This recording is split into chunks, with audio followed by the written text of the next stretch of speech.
the 12 days of war in between the United States and Israel on one side and Iran on the other side. But something happened in the first day of attack against Iran that still Donald Trump says he doesn't know if it was the United States or someone else. Pete Hegseth, says he's assessing that, but something strange came out of, from the Trump administration. Donald Trump himself said that many people have these Tomahawk missiles. They may use them. He referring to Iranian, army to use those Tomahawk missiles against the primary school in Iran. And here is what Michael Maloof, the ex-Pentagon analyst, said on RT Russia Today about what has happened. That it came from the United States. As you point out, just those 4 countries outside the United States possess Tomahawks. It's my understanding that it was that it was from U.S. Ships, and that it was a double tap, or what we would, or at least 2. One came down, hit the school. The children, as I understand it, were trying to be rushed into the surviving students into another part that was not bombed, and then the second one came down and killed the remaining children and staff. So this is a very terrible thing, and Trump is just in denial, and he needs to fess up to it. Yeah, what is your understanding of what has happened and why did it happen? Because still, look at what's going on in Iran. The first day, what has happened in the first day is so much important, so much influential, until many people are talking about it. It was so much. It was a tragedy when you look at it. Well, it's a tragedy. It's also a war crime. First of all, we need to start off by saying, there's been no publicly available investigation carried out by the United States. So we're operating in a vacuum. I respect Mr. Maloof, and I agree with him, but we don't know what ship it was fired from. We don't know which variant of the Tomahawk it was, but again, forensically, we can reconstruct a lot of this stuff. The Iranians have provided some information, and some of that information proves that it was a Tomahawk. Remember, it's the imagery from Iran that shows that it was a Tomahawk on the re-attack. But we do need to point out that any in-depth conversation, which is, I'm sure, what you want, is going to require informed speculation, connecting the dots. Now, the good news is, Nima, you actually have a guy who's been decorated twice by the director of the CIA for connecting the dots, decorated by General Schwarzkopf for connecting the dots. I get a lot of commendations for connecting the dots. I'm pretty good at it. So I'm willing to go through this exercise with you, but I just want people to understand that until we get the official reports, till we have hard data, there's just a lot of speculation involved. Okay, we know the United States incorporated a large number of Tomahawk cruise missiles on the first day of the strike. The exact number, again, hasn't been released by the Pentagon to the best of my knowledge, nor has the sources of the ships where they came from. But basically, we know the U.S. Navy uses what's known as the Block 4, the 4th generation of the Tomahawk. There's a Block 5 under development, may actually been deployed in a number of cases, but the Block 4 is the workhorse of the Tomahawk fleet. And we can talk about the Tomahawk comfortably because we have the photograph, and the president has sort of suggested that a Tomahawk was involved. He just says it came from Great Britain, the Netherlands, Japan, some of the other nations that are possessing these weapons, not the United States, but it came from the United States. There's just literally no doubt about that. What the Tomahawk Block 4 is, let's say it's launched from a destroyer, an Aegis destroyer, Arleigh class, or some other class. It's launched from a control room, and so the each missile can be programmed, and actually the Block 4 can actually be programmed up to 15 different missiles, and you can select it. And the other interesting thing is you can redirect it, as needed. So let's say you're firing, and you need to be redirected to another target for priority, there's a communications link, and the control room can actually redirect them and all that. But basically, they are operating off of a master plan. The initial strike is a very carefully planned thing, and basically it's time on target. You don't want to start it prematurely and give advance, so everything flows into strike just about the same time. So you're going to launch, a ship's here, a ship's there. This ship that's further away is going to fire first, and then you'll fire. And the idea is that you're going to come in, and hit your target at the same time as aircraft are flying, releasing their standoff munitions. So it's all a carefully choreographed thing, and the targets are picked for maximum effect of the shock and awe of the goals and objectives. If you want to suppress this, that, and the other thing. So, all this data has to be factored. Why can I speak about this? Gosh, I helped plan the strategic air campaign against Iraq, and I know intimately what went into the first night strike against Iraq in Operation Desert Storm. And, past practice repeat themselves, so we can imagine that even though there's been technological updates, the same concepts apply to this one. So basically, a target deck was picked, and then each target was selected. You assign a weapon to each target based upon the damage you want, weapons availability, etc. Some will be struck by aircraft, some will be struck by cruise missiles. And so you're doing that. Now, what goes into the target deck? This is where your campaign priorities come into play. We know a couple of things. We know that regime change was definitely one of the priorities. We also know that suppression of Iranian ballistic missile capability or cruise missile capability is another priority. And so, I'm getting phone calls nonstop. I'm doing my best to keep calm. I just blew up on my last interview and lost my temper. So I'm trying to keep it calm here. My wife has told me to stop doing interviews because I'm becoming too emotionally involved. But, when we're talking about the murder of 176 kids, how can you not become emotionally involved, especially when it's your country that committed mass murder? But anyways, we come back to the targeting. So now we have target types. So normally what happens is you have targeteers, people like me who sit behind a desk, and they said, find, go through the list. You have this national target base. Everything in the world is targeted by the United States. We've taken photographs of everything, and every photograph we take, every place, whether it's a bridge in Tajikistan or a warehouse in Vladivostok, it's in the database, and it's got a target number attached to it. And so I can sit there, at least I used to be able to. You used to have to do it by microfiche. I mean, you put the old microfiche down there and do it manually and handwrite the notes and then print it up and put it together. And, then we got computers, and it was all computerized. You could type in search words and you could get all that stuff. But it's hard work because now you have to pull up that stuff. Then a lot of times they haven't digitized everything. So even if you get the master list, you have to go into the microfiche and pull up the fiche and the fiche reader and go blind reading the microfiche or print it out and then type up your own reports. I did this in 1985 when we went through the target deck for Iran, by the way, the invasion of Bandar Abbas. I went through the whole database of targets, updated them, looked at ones, is that bridge still there? Bridge was built in 1956. Well, gosh, it's 1985. Do you think the bridge is still there? Has it been replaced? If it's replaced, what is the construction type of the bridge? Do we have to change the targeting parameters? All this, have the roads changed? I mean, this bridge might have been strategic in 56, but maybe a bigger road has been built and it's no longer strategic. We can look. You had to scrub the whole thing. That's what I did. And then, you do the same thing. But the point is, you have to confirm each target, what it is. You have to confirm what it's built out of, because that plays a role in what's going to blow it up. And then you have to also scrub and say, in 1956, when this bridge was built, you had a village over here, but that village could have expanded. We noticed there was an expansion rate in 56.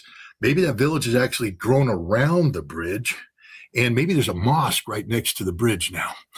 We might want to look at imagery and evaluate the. So you have to do this thing. You have to go in and update it. You got to make sure that if we're blowing something up, we're not blowing. There's a reason why we're blowing it up, and that we're not inadvertently striking a school, a mosque, a hospital, anything of that nature. It's the law of war. The law of war requires this.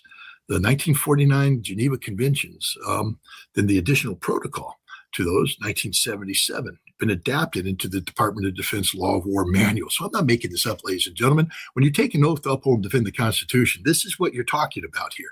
This is what you're talking about, the law of war. You're talking about the rule of law. And military professionals take this stuff very seriously because it's our job. We're not here to do Pete Hegseth murder.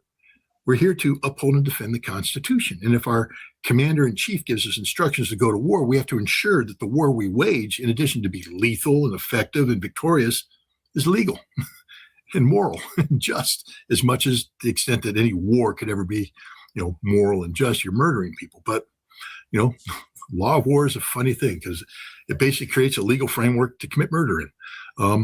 But that's what the law says. So this is what we do. This is what we did. And so somebody's supposed to do that now for Iran. But as I said, the database that I'm working off of for the operation plan to go into Bandar Abbas was a war plan that's been around for a while. And it had an established target deck that I needed to scrub, remove some targets, add new targets, things of that nature. But you had a target deck. This war plan that's being executed against Iran is completely different. This is a strategic air campaign that was ginned up literally in January, because we know that the war plan for January 17th, when Donald Trump was saying, help is on the way, there was a war plan. But that was a regime change war plan. And it was stopped because the Pentagon went, what about the missiles? If we bomb the regime, and they start launching missiles, we don't have enough defense capability here. And we need to suppress this. We can't let them just fire missiles at will. So that's why they stopped the action in January. That's why we flowed in all this air defense, all the THAADs, the Patriots, we built it up. And then under that umbrella of perceived protection, we then to flow in the military power. And that military power dictated the plan. We had ships coming in, we had planes coming in, and now they said, these are the resources we have, let's give them targets. And they started making the targets up because they weren't ready to do that national suppression thing. Now they're making the targets. So this is a war plan that was ginned up very quickly. That's okay, because that's what intelligence officers do. That's the job we do. That's why we're fat and we eat donuts. We have glasses. We got to sit behind a desk and we look at shit and we make decisions. Some of us are in the field to get a little lean and mean, but most part, intelligence officers, we don't live the sexy life. This isn't James Bond. It meant sitting behind a desk and evaluating data, rolling through the data. But we don't do that anymore. You see, the job I used to do, they've streamlined it. And so what happened is we use artificial intelligence to do targeting. And I hate the term artificial intelligence because there's nothing intelligent about it. It's basically parameter driven. You say, go through that database. Remember that database I was telling you about, all the things. Everything is targeted. It's all there. And they have dimensions and all that. So now you have somebody say, gosh, we're supposed to be bombing facilities that the Revolutionary Guard Command could be using to hide missiles, missile storage facilities, et cetera. So you have the naval facility in Manab, has warehouses in it, has buildings in it. And so they sit there and they say, okay, here's the dimension of structure we're looking for, this by this. Generate a target list of all structures that meet that criteria. And so the artificial intelligence does that. Now, that's okay. I mean, that's a good way to jumpstart it. If you want to do that, that's a good. I still would want to double check it because, I trust the human brain, and I'm the kind of guy that believes that there's always the gem that didn't get picked up. The most important target isn't the obvious target. And if I spend enough time on the light table looking at a photograph, I'm going to go, that's the real target. AI can't give you that. This brain can, because I'm thinking, I'm doing. But so I'd still want to scrub it, but it's a good way to start. You start with this. And so the Manab base once used to be a big base, the whole base. And so the database that in there, AI, instead of discriminating, which is, again, the human brain would go, well, gosh, you're pulling me a data set that's from 2005. And at that time, Manab was one giant Revolutionary Guard naval base. But we know in 2013, they carved out this section. They carved it out. And I'll just give you another thing. We run a program or we used to run a program. I don't know if we run it anymore. But, every Iranian that leaves Iran and goes to Dubai and does the smuggling thing gets debriefed by the CIA. We can do it directly or we can do it indirectly, but we have a CIA presence there and in Abu Dhabi and all the places.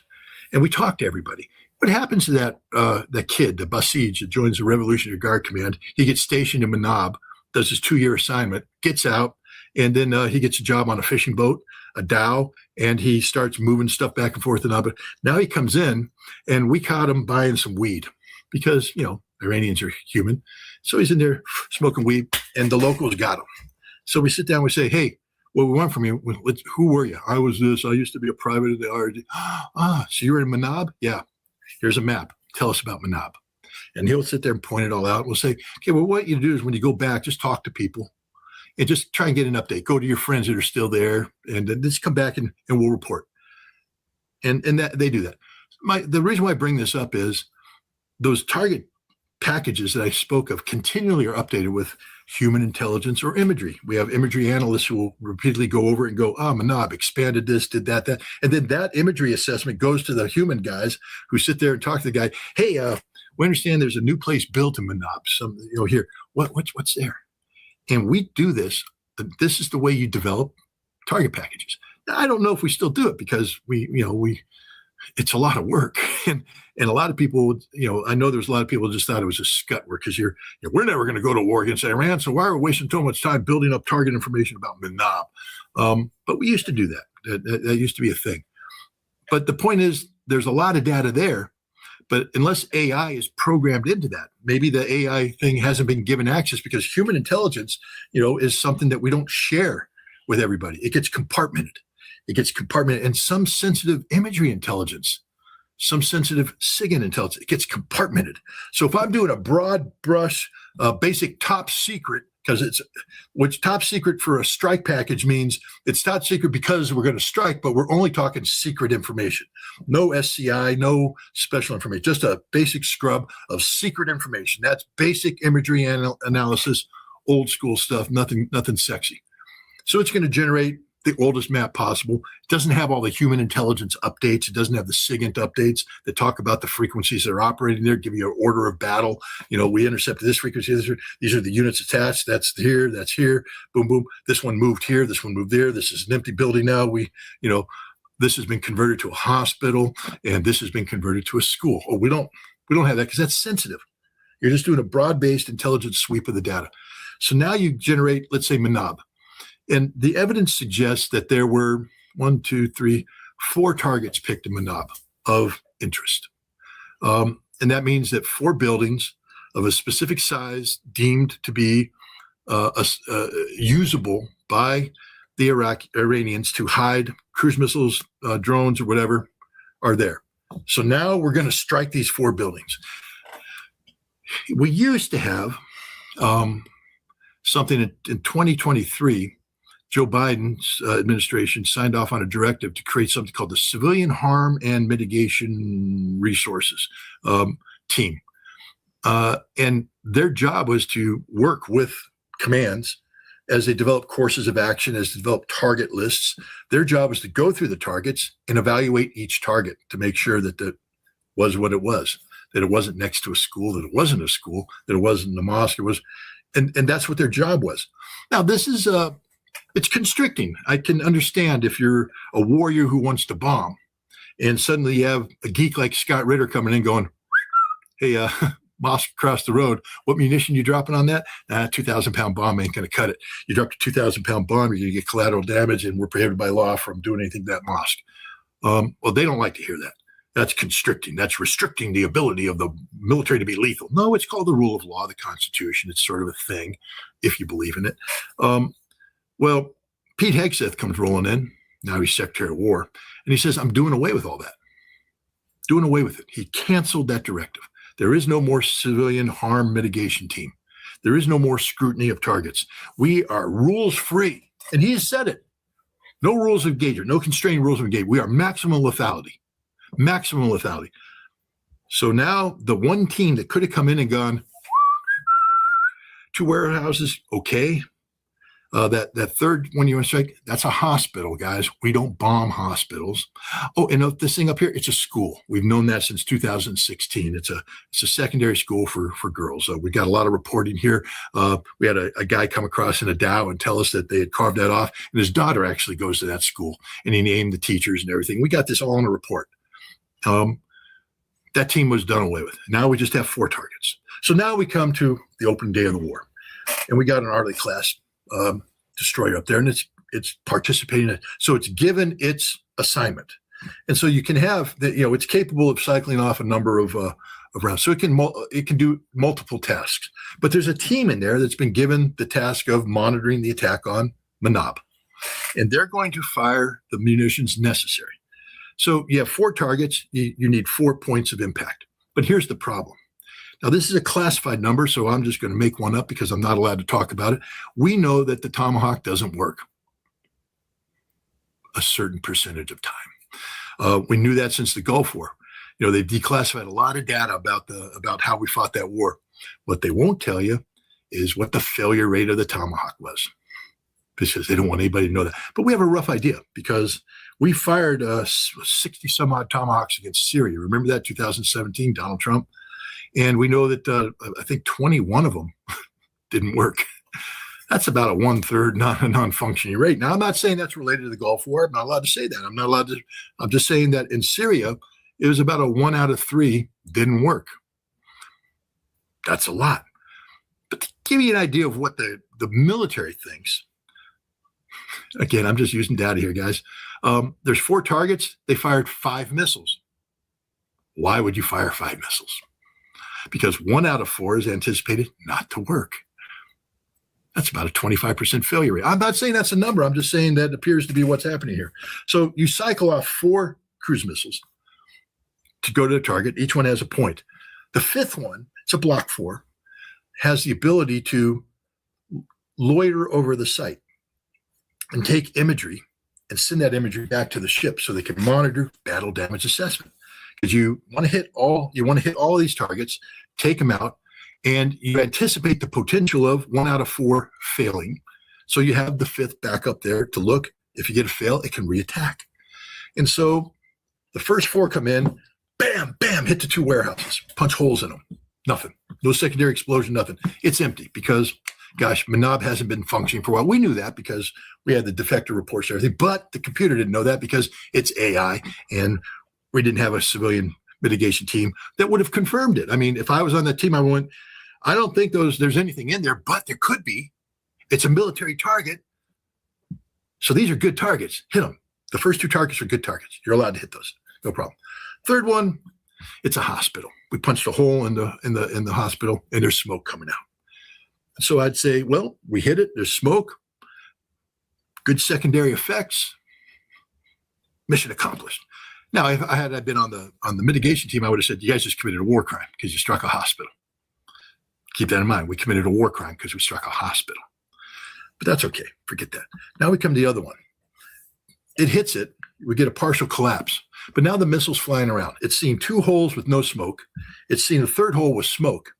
And it's looking at the 4th target. And what does it see? Movement on the ground. It sees a lot of movement on the ground. There's people inside moving to a building. There's people outside coming to that building. And the guys on the ship, they're sitting there. Their job is to destroy. And so they're like, okay, destroyed. Movement, people coming in. We haven't completely neutralized this target. Reattack. So that cruise missile goes up, boom, hits the target, the reattack. Now, the interesting thing about the Block 4 is the warhead that's probably used on there is I forget the exact name, but it's a combined effects munition. It's designed basically to punch through concrete and then blow up inside and destroy what's inside.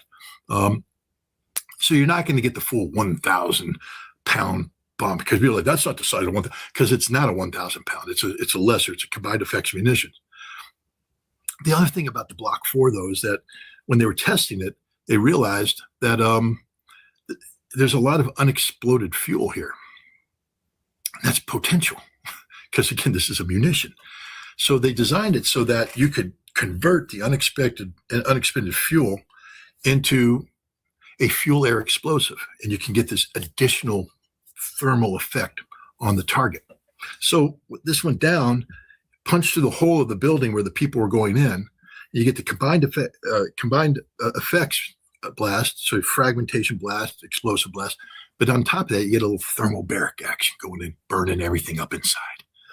And of course, they hit, and that's it. We got 4 out of 4. Good job.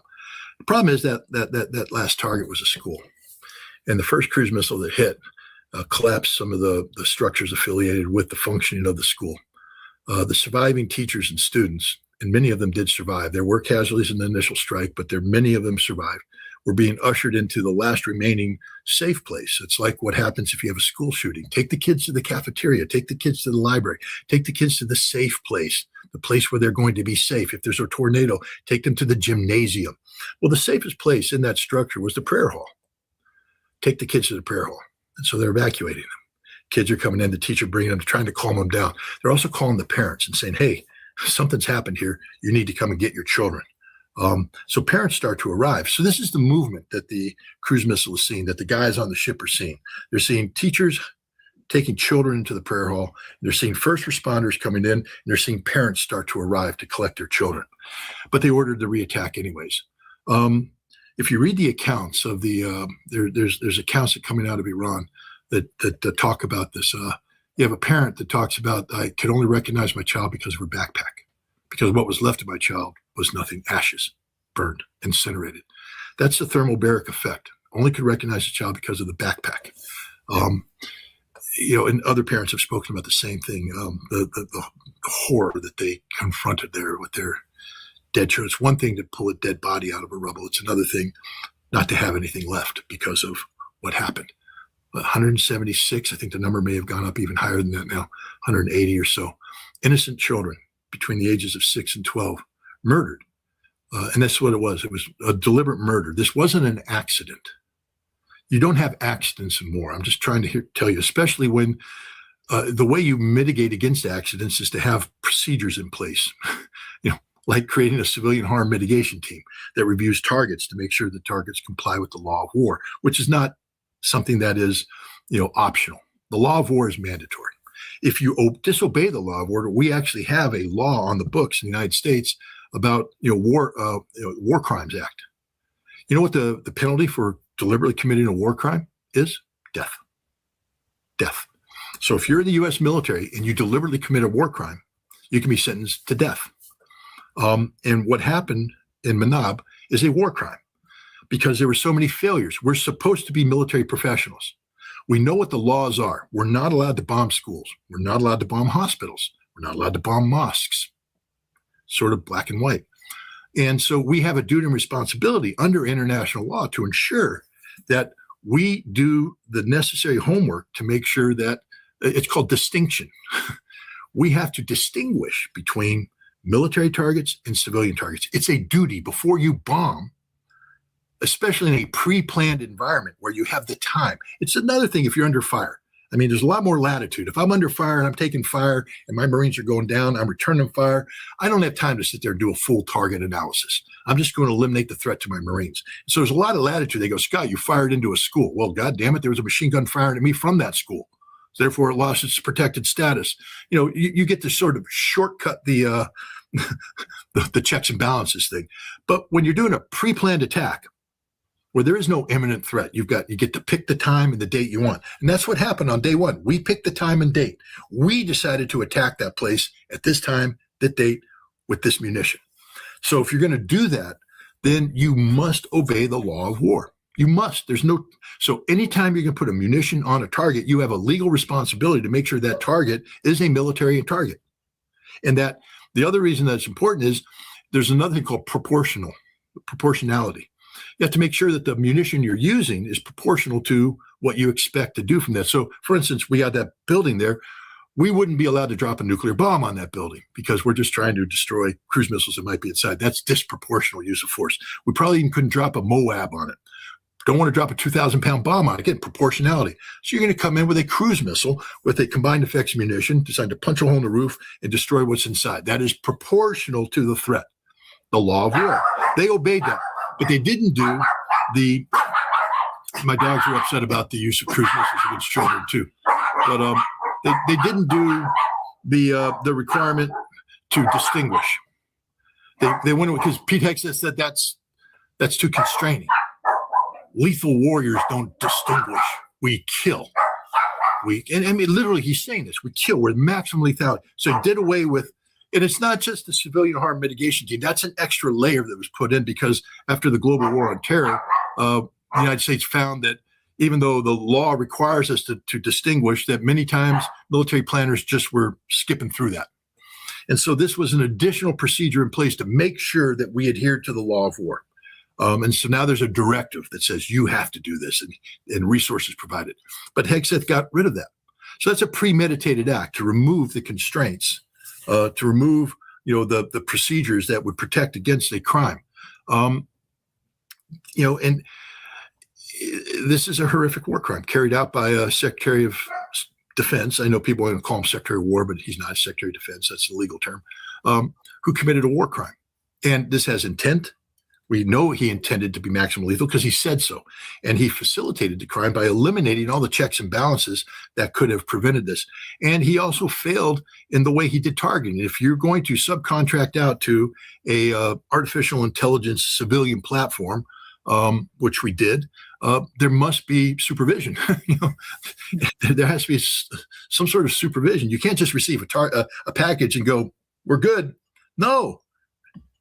You have to do the due diligence. You have to have somebody go through and make sure that everything they say in there is good. They didn't do that. Pete Hegseth did that. He streamlined murder. And then the U.S. military executed the murder. And so every one of those children was murdered by the United States Navy on that. And everybody in that kill chain should be held accountable because people say, well, why would the sailors be doing? Because you have a moral duty under the law of war before you apply munition to target to make sure that the law of war has been applied. If you're going to bomb a target, you have a right to say, has this been properly vetted? You handed me a completed thing, but has this been properly vetted? And if you're also an admiral general and you know that the directive has been canceled, you have a duty and responsibility to say, I'm not bombing this target until we do our own civilian harm mitigation. I know you've canceled that directive, but that doesn't supersede the law of war manual. The law of war manual requires me to review this target. They didn't. They skipped over that. So it's not just Hegseth, but it's everybody in the kill chain below that is culpable in the murder of these children. There are no innocents here. Everywhere, somebody that, again, you're that chief petty officer sitting in the Aegis destroyer, looking at the imagery coming in from the cruise missile overhead, and you see people moving in, and the officer on duty says, "Reattack." You go, "No, sir, I refuse to obey that order." Sir, we don't know who those people are. We don't know what they are. These could be first responders coming in. We have no positive identification of these people, and therefore we have no legal authority to strike this target. We cannot strike the target. That's the legal responsibility. That's what a moral warrior would do. And the officer, if he was also moral and taking a note to Constitution, you're absolutely right. No reattack. What are the 15 targets in there? Boom. Okay, send this cruise missile off to target Alpha 01001 and complete the mission there. And then you go expend that munition on a legitimate lawful target. But if you're sitting there looking at bodies coming in, you have to stop and say, we need to know who those people are. We can make no assumptions here. We have to know who they are before we move on. This has changed. We went from destroying a building to killing people. Okay, we put a hole in the building, but now we have people moving around in there. Who are they? What are they? What are they doing? And we have to confirm that this is a valid military target, put that on target. And the people in the destroyer, with all due respect to them, I wish I could court-martial you. I'd love to have you on the stand because you're going to jail for the rest of your life. There is no defense for what you did. You are war criminals. And this is why I tell everybody in the U.S. military right now, you better start looking in the mirror because one day you're going to be my age. Right now you're in your 20s and your 30s and you're strong and you're virile and you're like, I'm a warrior and I'm tough. Been there, done that, got the t-shirt, guys. I know what I'm talking about here. One day you're going to be my age. You're going to look in the mirror and you're going to be reflecting back on what you did in your life. And every single one of you guys are responsible for the deaths of those 180 plus children. They're on you. You murdered them. And now you got to look in the mirror and say, I'm a murderer, because you are. It's going to haunt you for the rest of your life. You did nothing to stop it. Nothing. I do that. I look in the mirror and I wonder about the over 400 people that I'm responsible for killing in Amaria, because I was part of that kill chain, Amaria bomb shelter. But I know I can look back and say, I did everything according to the book. I did everything according to law. I looked at, the Mark 14 intercept that was linked to Presidential Command and Control, that was linked to Scud. And we were in the business of stopping the Scud launches. We had an emergency going on where Israel was threatening to come into war if we didn't stop the Scud launches, and we were trying to interrupt the Scud decision, chain. And so Mark 14 communications linked there. Check. And then we asked the question: is there evidence of people coming in? No, none. There was no evidence that this was being used as a bomb shelter. Yes, back in the Gulf War, in Iran-Iraq War, it was. But now it looks like it had been converted to a command and control center. And we had all the reason to believe it was. We did the checks and balances, and we were wrong. And that lives with me forever. We were wrong, but we didn't commit a crime. We obeyed the law of war. We did everything we were required by the law of war. And unfortunately, tragically, we slaughtered a lot of people. And I look in the mirror every day, but the guy looking back says, you did your job. It's tragic. This is why I'm so against war, because I did my job, but we killed those people. And so you reflect on that. We're going to have to hit pause for just a second because I got somebody at the door here. Hopefully not the FBI. Yeah. It's tragic what has happened. I think the society in Iran is totally, they're so sad about what has happened in this city called Minab, and there's still people, in the community talking to each other what has happened. Many of these people are somehow disappeared from, as Scott pointed out, they're turned into ash and they're not anymore there. They don't know how to bury them. Yeah, that's a tragedy. But we're gonna come to the current situation of the war in a minute when Scott gets back. And we're going to talk about what is happening right now in terms of the battleground and the balance of forces right now, because from what we've seen so far, it seems that the air defense system of Israel is not working properly. So they have a lot of missiles getting in, not from Iran, but also from Hezbollah as well. And let's see what is the understanding of Scott Ritter is of the current situation with the war. And we had a report from General Kane. He mentions the current situation and what are the objectives of the United States today. And here is what Scott's back. You go with General Kane. Go ahead. I'll listen. Yeah. Here's what he said. General Kane, Scott, reported on the main objectives of the United States right now. And here is what he said, Scott. The joint force remains focused on three military objectives: continue to destroy Iranian ballistic missiles and drone capability. Second, we continue to strike the Iranian Navy and their capabilities in order to do things like sustain movement through the Straits of Hormuz. And third, we continue to start working on and going deeper into Iran's military and industrial base in order to prevent the regime from being able to attack Americans, our interests, and our partners for years to come. Meanwhile, Iran attempting to lay down. Yeah. Scott, what is your understanding of these three objectives mentioned by General Kane? First of all, I think these objectives are movable. What I mean by that is that they reflect the changing nature of this war that he's reprioritizing. The first one was suppress the missiles. Well, we failed. I mean, I wish I was the intelligence officer.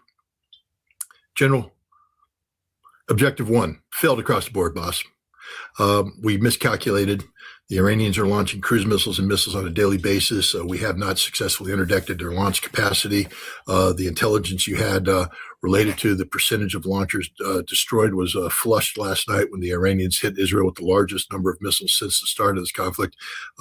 proving that they have retained sufficient ballistic missile launch capacity in excess of what we currently assess. That means we've got it all wrong, General. That means we need to go back and do a baseline reevaluation, because clearly we don't understand the enemy that we're fighting. We think we're striking targets. I gave this is the briefing I gave to General Schwarzkopf during the Gulf War, when we had 19 mobile launchers, and by a week and a half in, we had killed 64.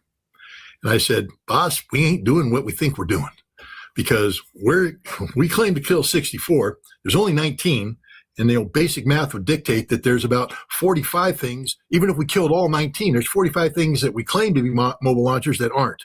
We have to ask ourselves what they are and why we misidentified them. Plus, we aren't killing any of the launchers because they continue to launch missiles at a very high rate of fire. So we've done it all wrong. And I got fired for that. So maybe these intelligence officers don't want to get fired, but that's your job, guys. Your job isn't to sit there and blow smoke up General Kane's ass. Your job is to tell General Kane the hard truth. The hard truth is we're failing. We're not accomplishing the mission. We need to reevaluate. And if we continue to drop bombs on target using the existing intelligence, we're just going to continue to fail. And so we're going to basically rob America of its capacity to wage war by expending munitions, putting lives at risk, and we're not going to achieve the outcome you say you want to achieve. So maybe it's time to hit a pause, stop, and take that. Because the problem is, as you continue the fight continues automatically. I talked about reattack. When you start bombing, you have battle damage assessment, you're looking at effects, you look to reattack. You want to get the objective hit on every target hit. And then that target is part of a campaign plan. As you move from one target set, you move to the next target. So it's on full automatic. And once people get into the rhythm of war, been there, done that, got the t-shirt, you get into the rhythm of war, it's hard to hit stop because everything's planned. Strike packages aren't done instantaneously. I'm planning today for the mission tomorrow. I'm planning, munitions. I got to get them ordered up. Boom. I got to get fuel ordered up. I got to find out which pilots are going to be assigned to which aircraft. Is that aircraft going to be up? Does it have to go down for maintenance? Do I have a replacement aircraft? The whole thing, the way war works, it's on automatic. And so it just keeps feeding itself. And if you get the machine doing the wrong thing up front, it will never self-correct. The machine can't self-correct unless you pause. You have to hit stop, reset, go. And that's what needs to be done with the missile thing, if it's even possible. I think that we have bad intelligence. I think we don't understand what the Iranians are doing. And I think we're just blowing up targets that have nothing to do whatsoever with missiles. Because if they had something to do with missiles, I think we'd be seeing a greater impact on that. So failure on the missile thing. The Navy. Navy was never part of this equation. Nobody thought the Iranian Navy was it. If you thought the Iranian Navy was what's going to shut down the Strait of Hormuz, you're dumber than dirt. The Iranian Navy was never going to be involved in the shutting down the Strait of Hormuz because the Iranian Navy understands that the United States Navy would sink it every day of the week. The Iranians never thought that they were going to sit there and match the U.S. capability. They could flex against Gulf Arab states.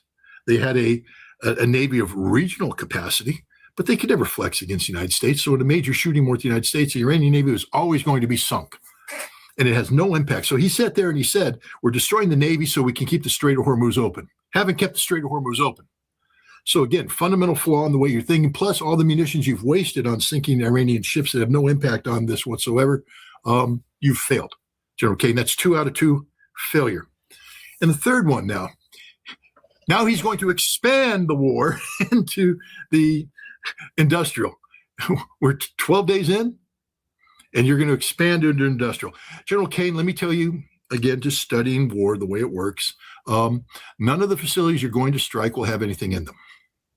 Even if you had struck them on day one, most of those facilities wouldn't have anything in them because we had been telegraphing the potential of conflict for some time now, and we'd actually said the places that we were interested in. Just like the Iranians evacuated all of the centrifuges of value, or at least replicated them, kept a safety stock in hide sites, so that even if we blew up Natanz and blew up Firdos, they still have several 164 cascade centrifuge cascades of high capacity, IR-8s, IR-6s. They're out there buried somewhere with a power supply, able to do their work. They were evacuated. You want to blow up the missile production facility. So right now you got a targeteer. Let's call him Scott Ritter. And Scott Ritter's going to pull up and say, "Hey, this is Iranian ballistic missile or solid rocket propellant plant 16 Alpha. The following facilities are here, boom, boom, boom, boom, boom. And I'm going to show you. And then, we've looked at it. And if you want to, this is this, you're going to have to use this munition to collapse this. This one, all you have to do is this, boom, boom, boom, boom, boom. And we're going to put munitions on that. But the mixer that's in that facility ain't there anymore. That's a high value mixer. The Iranians aren't going to keep it there and say, blow it up. Everything around it is concrete. So all you do is pour new concrete. But the mixer, it's gone. It's in a facility. Sometime around 2005, 2006, 2007, 2008, the Iranians started digging evacuation sites into mountains using the same technology, boring technology that they used to help Hezbollah dig underground in Lebanon, that North Koreans use. They use the same technology, and they've been boring out mountains. That's what Firdos is, by the way. Firdos was an evacuation site that was converted to be an enrichment facility. That's all. It existed before. They didn't dig it out, especially for centrifuges. It already existed. It's an evacuation site. There are hundreds of evacuation sites throughout Iran that we don't know anything about. We might think we know where some are, and if we spent the time on it, we could locate it. That's what I would used to do. Sitting there looking at roads. I mean, it's hard work, Nima, doing intelligence. It really is, because you got to sit there and you got to try not to fall asleep. But in the old days, you just get on the light table and you just start scrolling through roads. Whoop, back up. How come they're building a little road off here? Let's follow that road. Where's it going? What do they got here? They got a camp. They got bulldozers here. What are they doing here? What are they building there? That road's expanding. Now there's big excavators coming in. There's mixers coming in. They're pouring concrete inside. There's a hole there.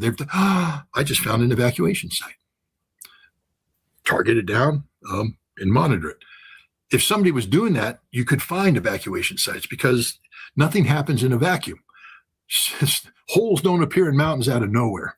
But if you're not looking for it, if you don't have people actively doing this, and people are curious, because, main road, nope, bridge, nope, done. They don't look at that little road going off. So, but if you do that, this is how we found all this stuff in Iraq, because this is what I used to do too. Spend a lot of time just looking through U2 imagery. And then you go, what happened here? What do you got here? Boom, there it is. So there's hundreds of these sites. We may know some of them. We may be bombing some of them. But this is why when you hide stuff, you don't put all your eggs in one basket. You split it up. So you have, survivability. All the targets that General Kane's talking about going to bomb now are empty. So we're going to go in and we're going to blow up concrete. That's it. We're going to put American lives at risk. We're going to kill a lot of innocent civilians, because, again, we're blowing up targets we don't understand. We proved that on day one, because we bombed a hospital and a school in Manab. 50% of the targets we struck in Manab were war crimes. There were 4 targets to be struck. 2 of them were prohibited by law: a hospital and a school. 50%. Imagine now taking that ratio to what we're doing in all of Iran. We're killing a lot of innocent people, because the war crime we committed in Manab is being repeated on a daily basis. And again, there's no defense for this. There's no defense whatsoever. Military professionals should be saying, time out, we need to go through. And you have to do that right now. You have to say, why are we bombing this target? What are we trying to accomplish? And if you're not doing that, you're failed, and you are committing a crime, literally committing a crime.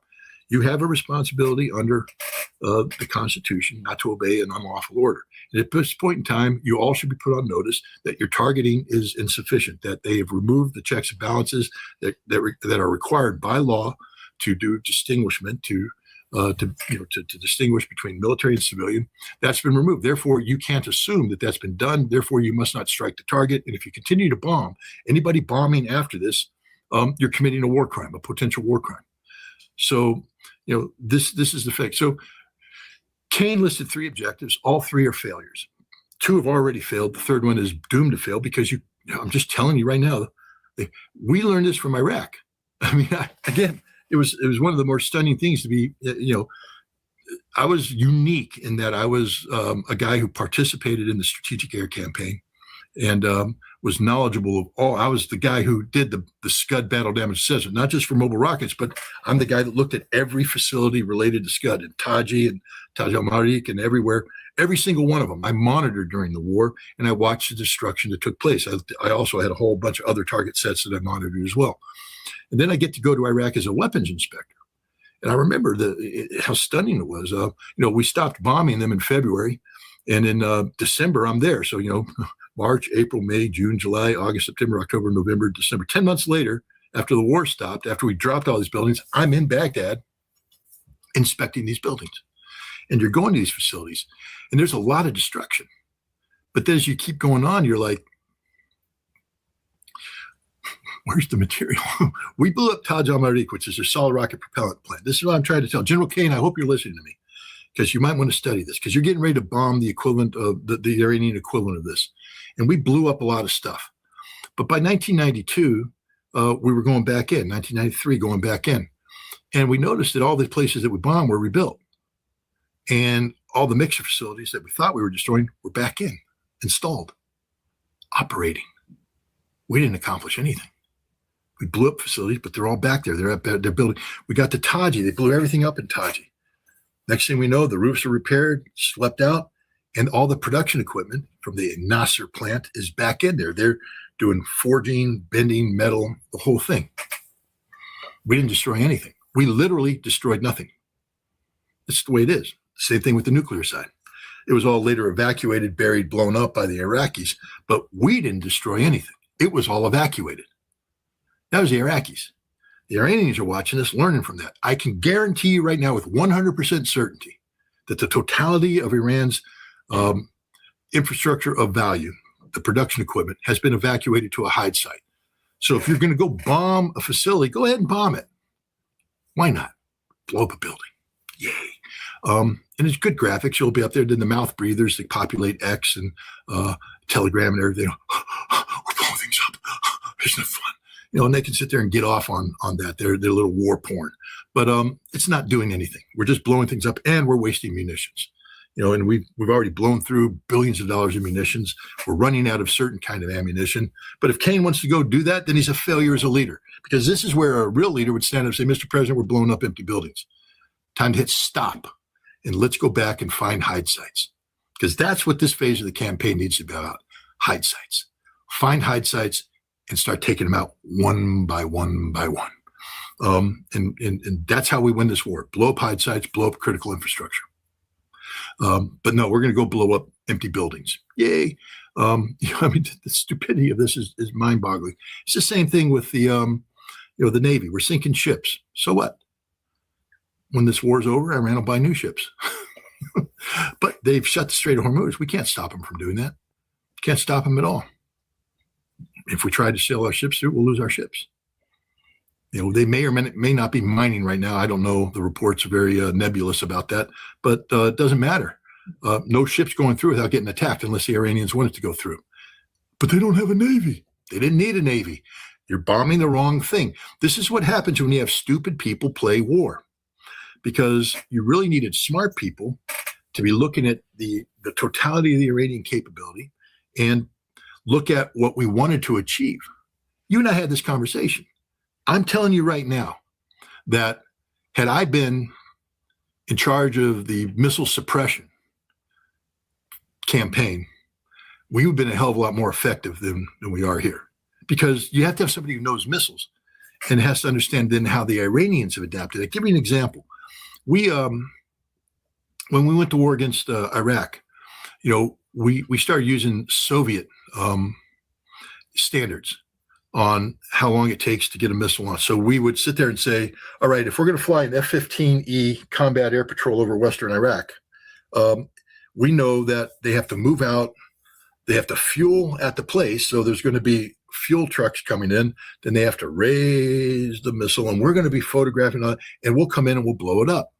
And after they launch, it's going to take some time now to lower it down and for them to get out.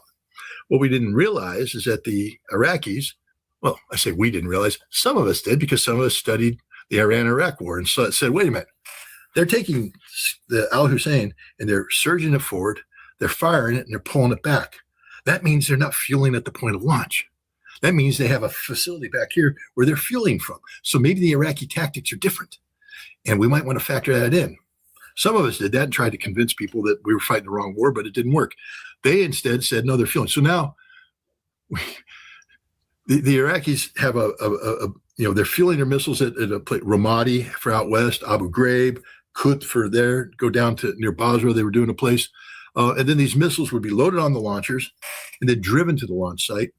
They'd raise it, they'd fire it, and then they had rapid evacuation. Boom, they're out. 5 minutes to remove from the site. So if we're there 8 minutes away from a launch site, they launch, we're told to come in, roll in, they're gone in 5 minutes. They're at another hide site with IR protection cover over. We can't see the heat. They're cool, and we're looking. We got nothing.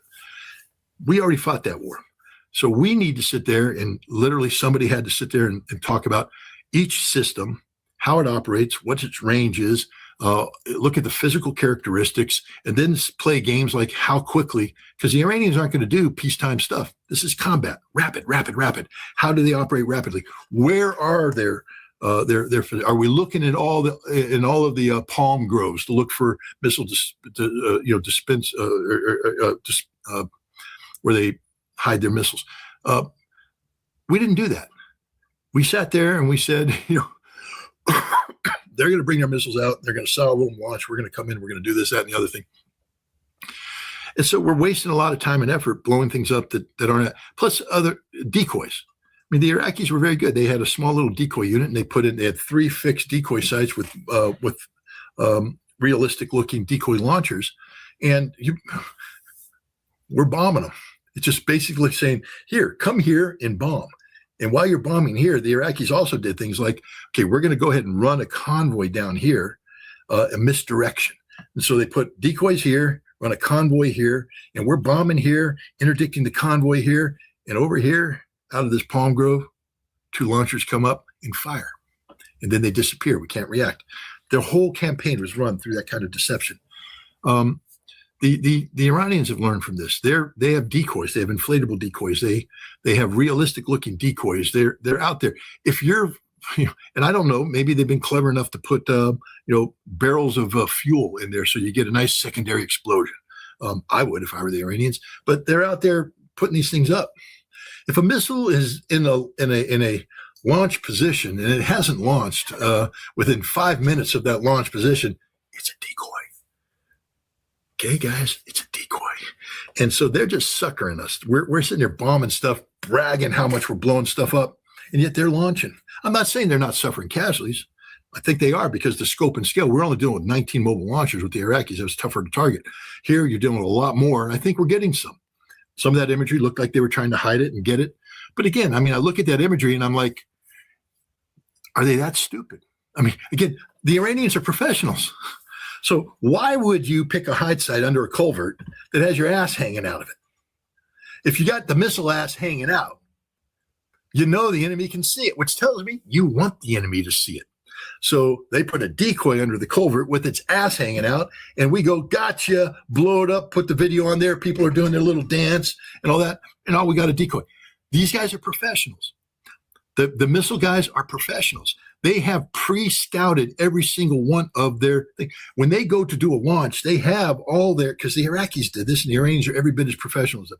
They had every one of their hide sites picked out. That's how come after they launched, they were able to get back to Ramadi and never be detected, because they were here, they monitored aircraft, shot over here, monitored aircraft, shot over there, and they just boom, boom, boom, boom, back. We never detected them. The Iranians are that good too. So I can't imagine an Iranian guy going, all right, let's fire and stick it under a culvert and leave our ass hanging out. No, they've already measured all. They're like, we got to get in. We got to do the heat signature. We're going under a culvert. We're going to drop a tarp down. The tarp is going to shield the heat, because after you launch a missile, you're going to be reflective heat. Drop the tarp down. You come in with infrared. You can't see it. We can do artificial things like do a heat generator over here to generate heat to attract. That's how good these guys are.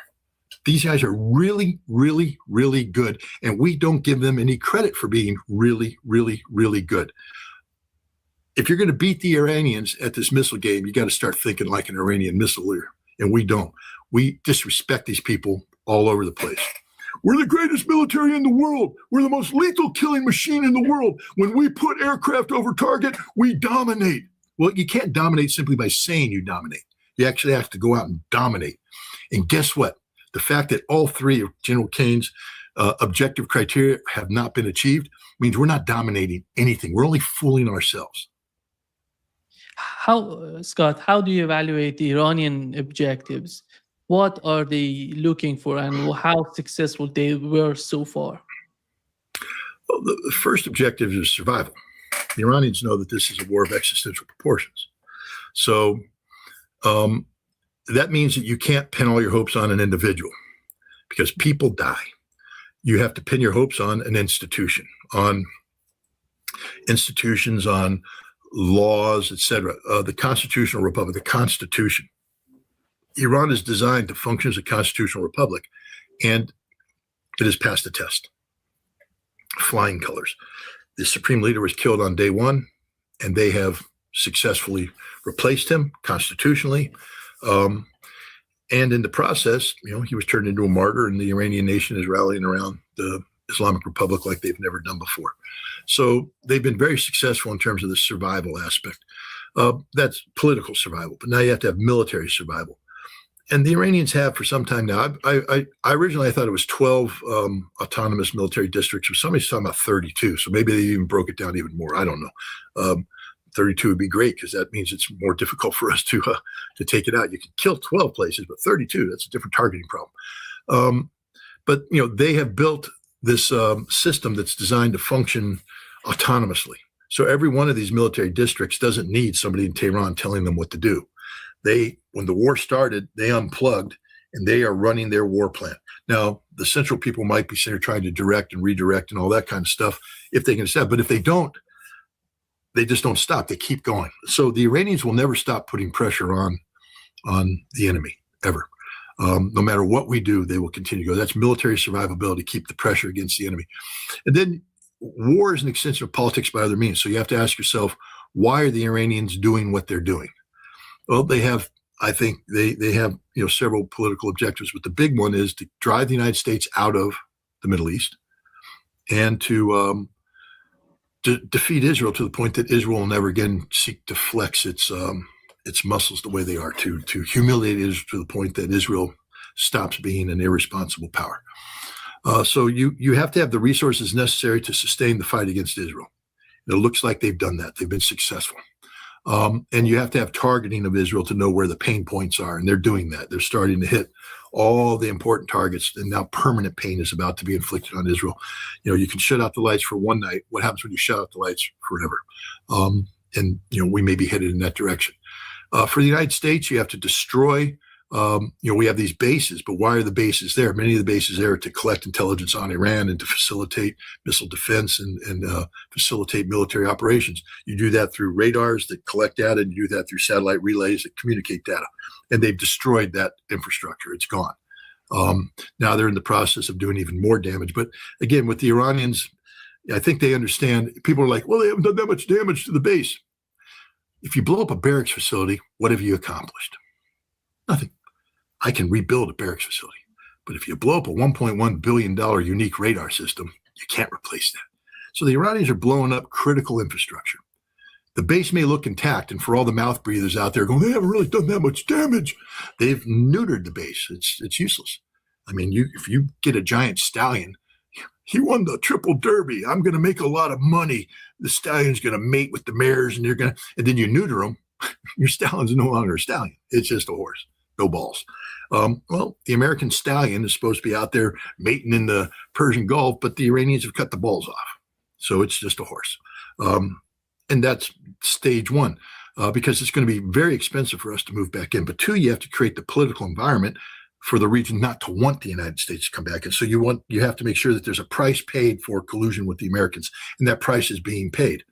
And you're starting to see people in the Gulf Arab states question why they have this relationship with the United States. There's no protection coming from it. We're being attacked. And so I think the political objective here is in the process of being accomplished for them. Punishment of Israel is ongoing. Israel hasn't been fatally hit yet, but they're moving in that direction. There's nothing. Israelis are defenseless at this point. They simply can't defend themselves. So, how much more damage can they take before you cross over that political threshold where it becomes politically unviable? At some point in time, you destroy desalination, you destroy electricity, you make life in Israel unlivable, and the people are going to flee. And when the people flee, when Israel depopulates, that's the end of Israel. And I think the Iranians are moving in that direction. Unlike the American objectives, the Iranians are actually moving towards accomplishing their tasks. And then the other one is, how do you make the United States quit? You're not going to defeat America militarily. You're not. We're going to blow up targets inside Iran forever. The only way you defeat America is to make us politically quit the fight. You're not going to bring military harm to us. So with all due respect, losing 8 soldiers, it's tragic for the families. So what? When we went to war in Desert Storm, we brought, we brought 10,000 body bags and we ordered another 60,000. We didn't use them, but we were ready because there's a war. Okay. And you're going to lose guys in war. So the U.S. military can take a punch, and Iran hasn't delivered a punch to the soldiers, the human cost. It's trivial. 140 wounded, 8 dead, nothing, 0. We remember World War II. We're going to lose 5,000 Marines on day 1 taking Iwo Jima. We're going to lose 5,000 guys going across D-Day. We could take casualties. That's not how you beat America. You beat America here at home. When the American people lose the will to fight. Remember, in World War II, a lot of people don't realize, an interesting movie, Flags of Our Father. James Bradley wrote the book and they did the movie. They're talking about war bonds, and there's an important speech given by the Secretary of Navy to the Marines. He said, we're running out of money.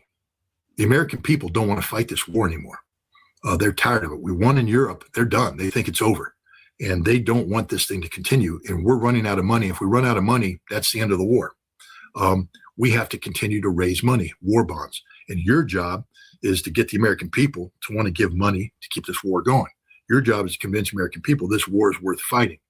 A lot of people don't realize that, how exhausted the American public was about World War II and how victory in Europe actually undermined the potential of victory in Japan, which is another reason why we dropped atomic bombs. Because the idea of a long drawn-out campaign in Japan, the American public just weren't going to buy that.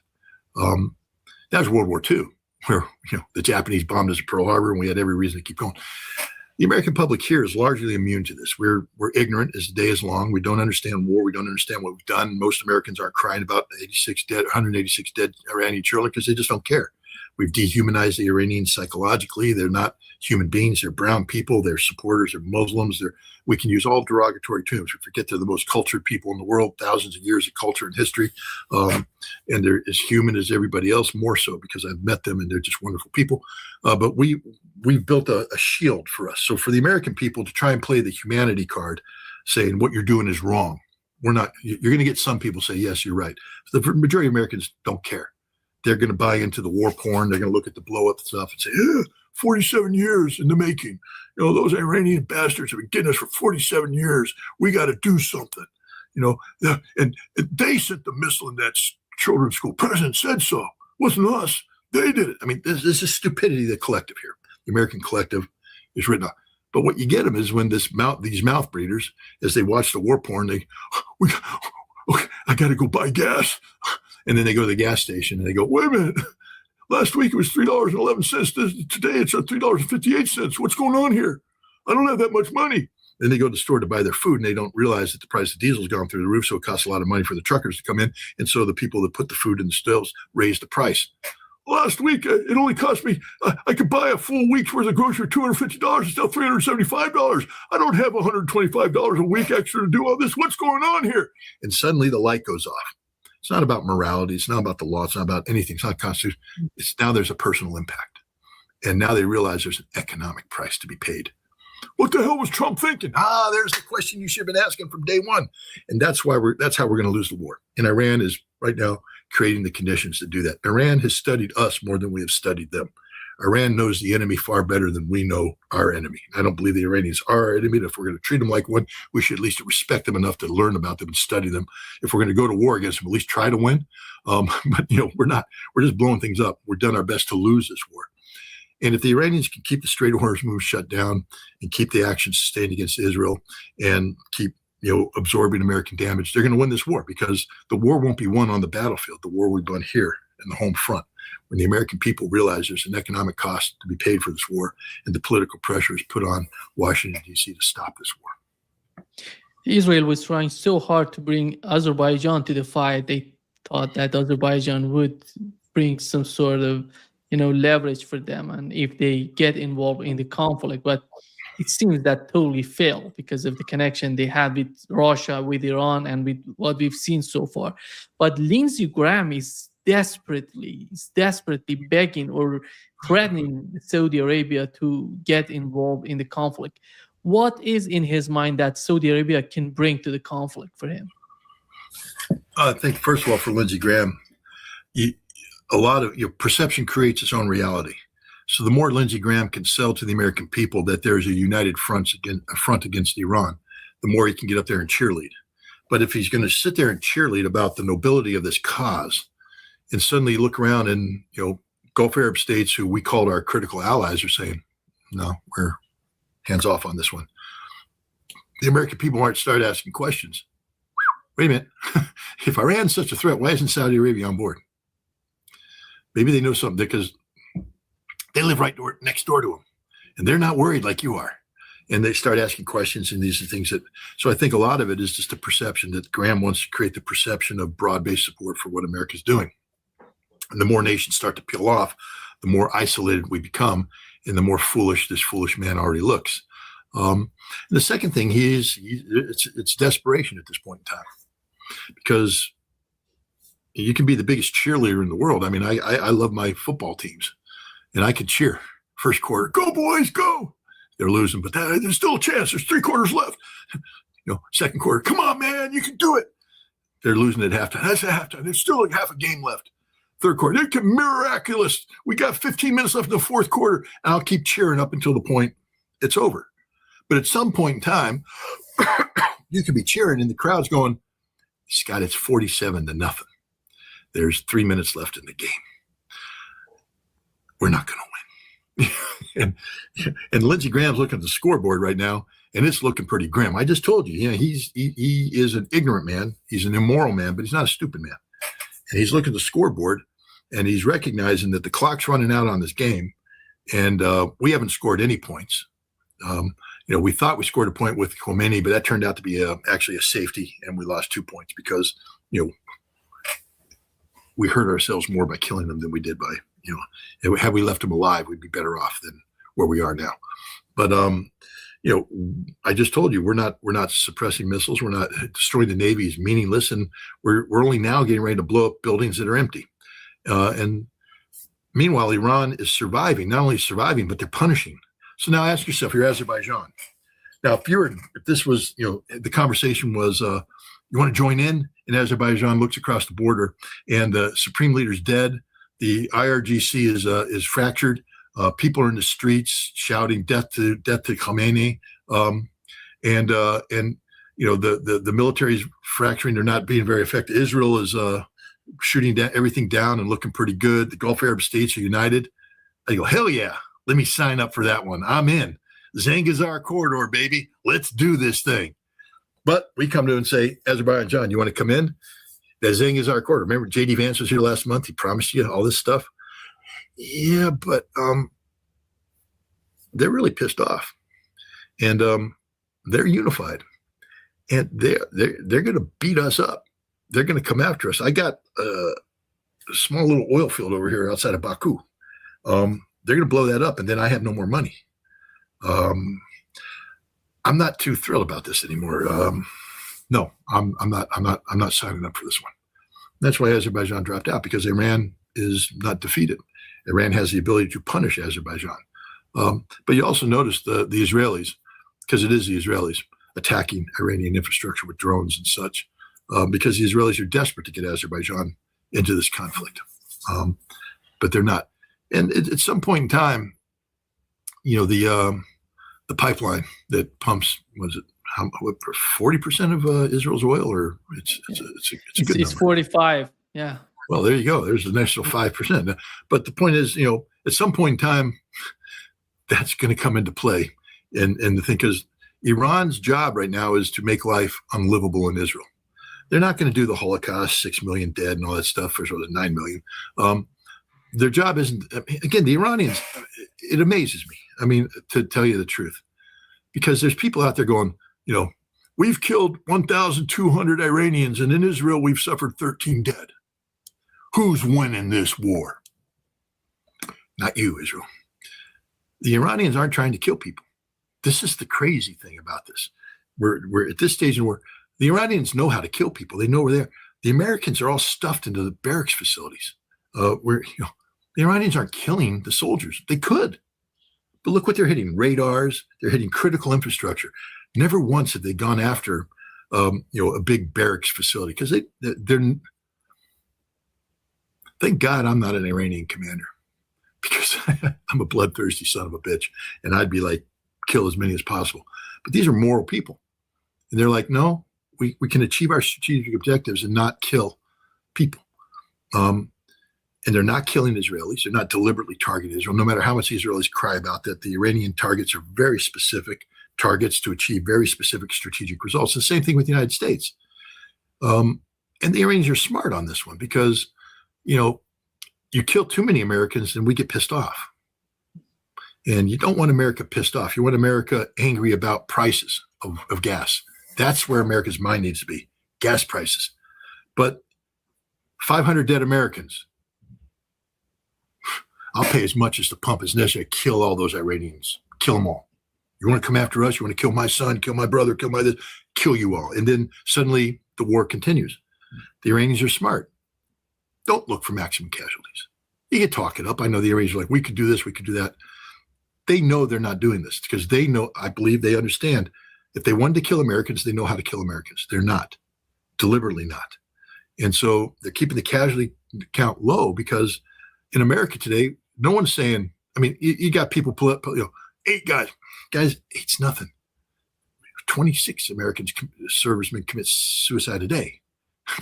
So we don't care about them. Why we care about 8 who die in the course of 12 days? We don't.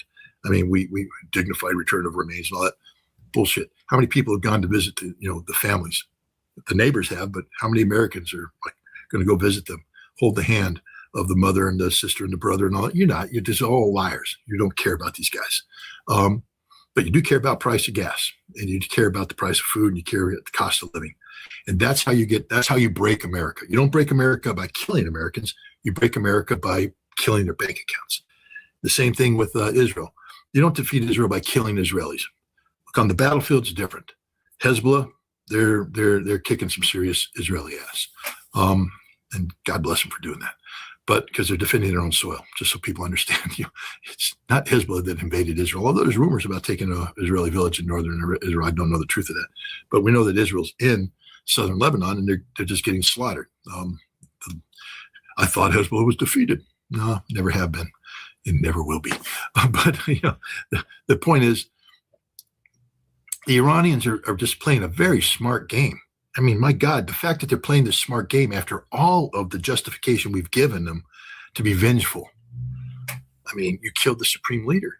That alone cries out for blood. 186 children slaughtered and 1,200 other civilians killed.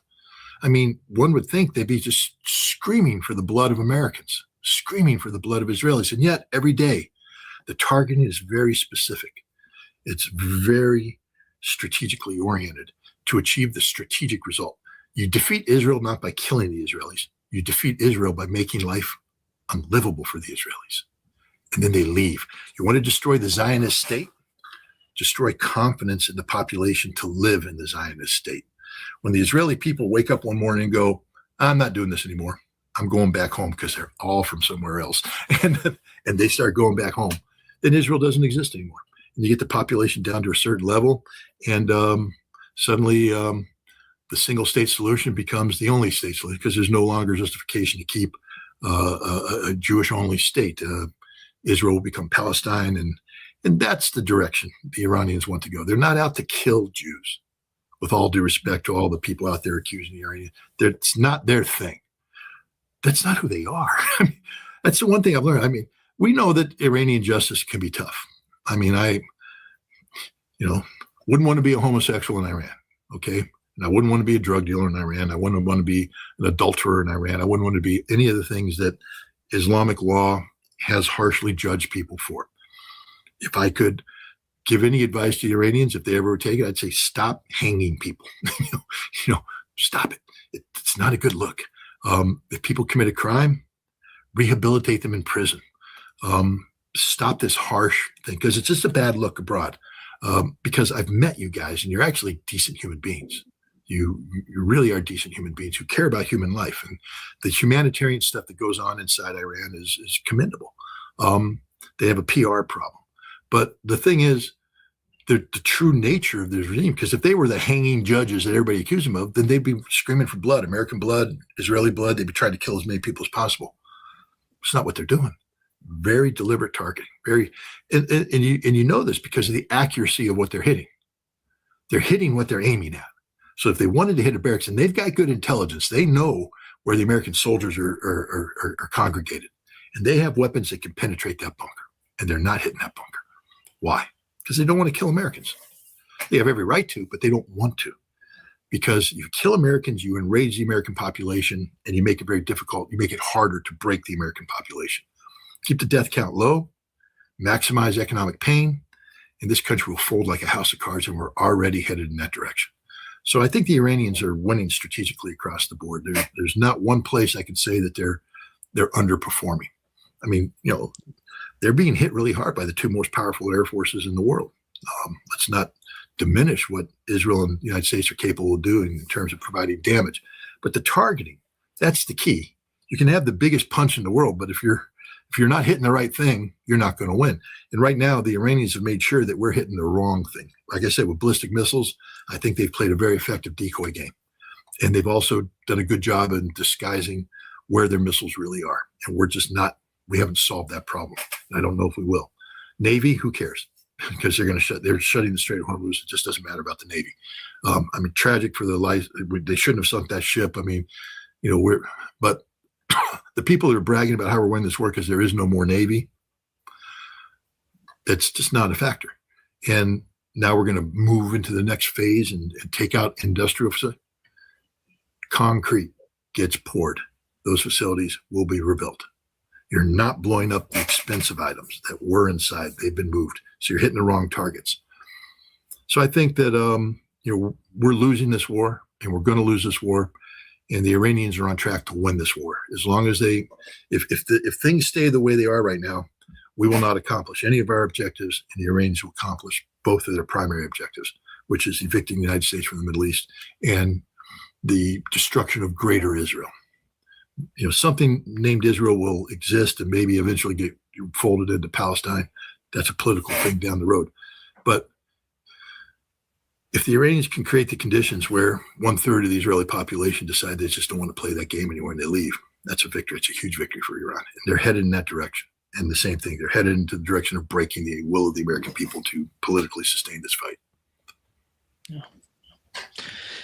Thank you so much, Scott, for being with us today. Great pleasure, as always. Oh, thanks. Thanks for having me. Yeah, see you soon. Bye-bye. Bye-bye.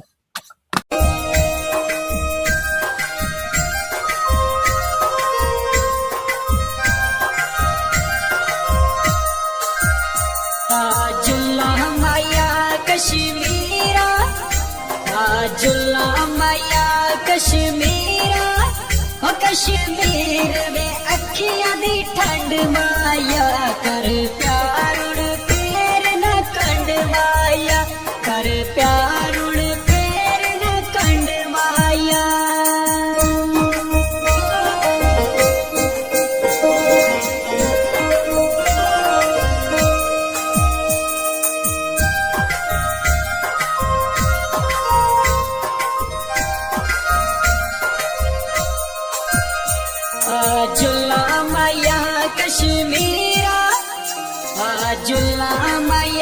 Kashmira ओ कश्मीर में जन्नत नजारा है माया अखियां दा जन तारा है माया अखियां दा जन तारा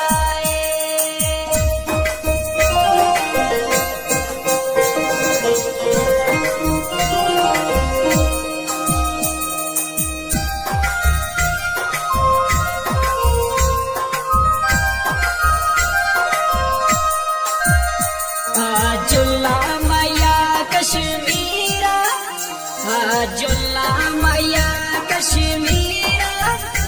कश्मीर दे दरिया बहंदे ने सुन सजना एक ही कहंदे ने सुन सजना एक ही कहंदे ने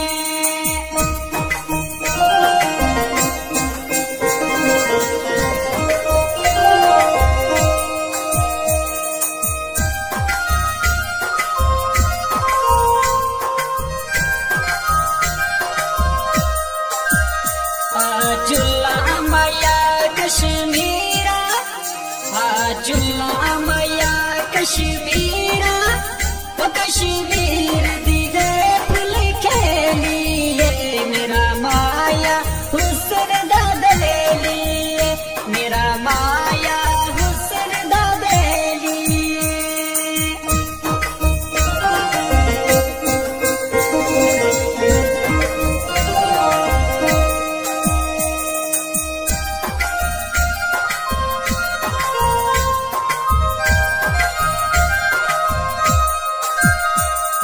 जुल्ला माया कश्मीरा जुल्ला माया कश्मीरा वो कश्मीर वे मेहंदी दा रंग माया सैर करा दे संग माया सैर करा दे संग माया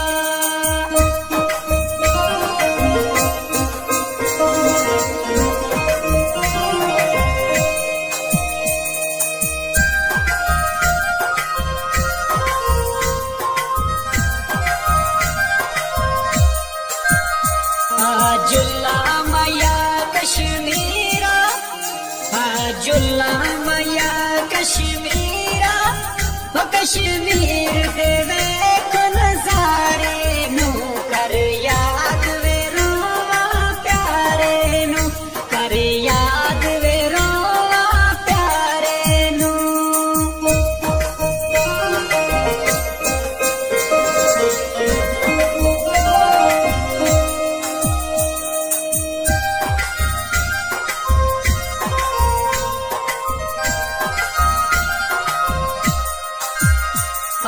जुल्ला माया कश्मीरा जुल्ला माया कश्मीरा वो कश्मीर वे भागत लार चना रफी दिल को करिए प्यार चना रफी दिल को करिए प्यार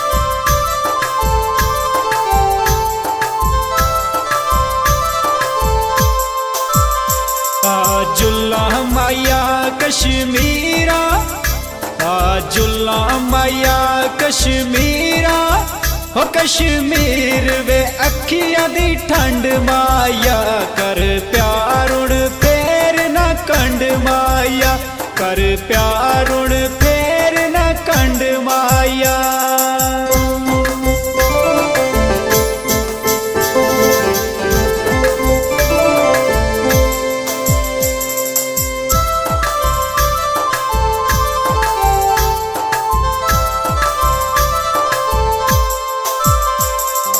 जुल्ला माया कश्मीरा जुल्ला माया कश्मीरा हो कश्मीर वे जन्नत नजारा ए माया अखियां दा चन तारा ए माया अखियां दा चन तारा ए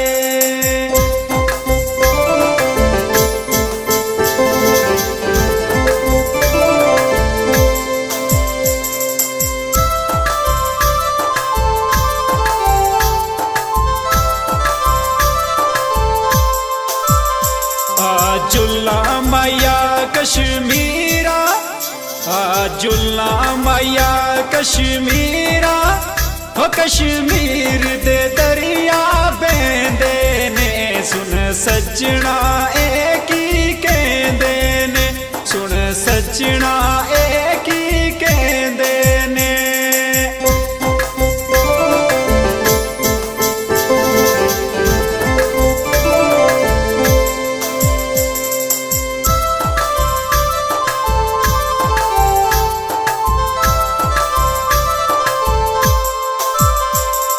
जुल्ला माया कश्मीर जुल्ला माया कश्मीरा ओ कश्मीर दीवे फुल खेलिए मेरा माया हुस्न दा बेलिए मेरा माया हुस्न दा बेलिए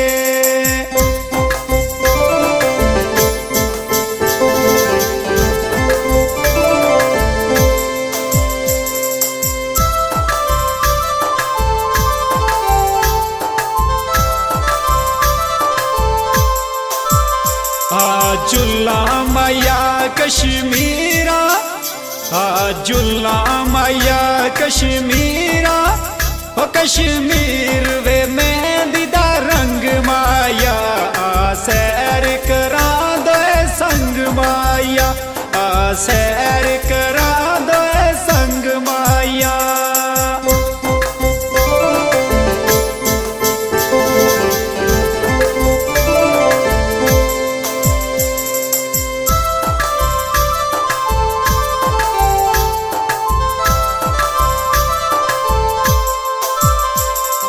जुल्ला माया कश्मीरा जुल्ला माया कश्मीरा ओ कश्मीर देवे को नजारे नू कर याद वे रोवा प्यारे नू कर याद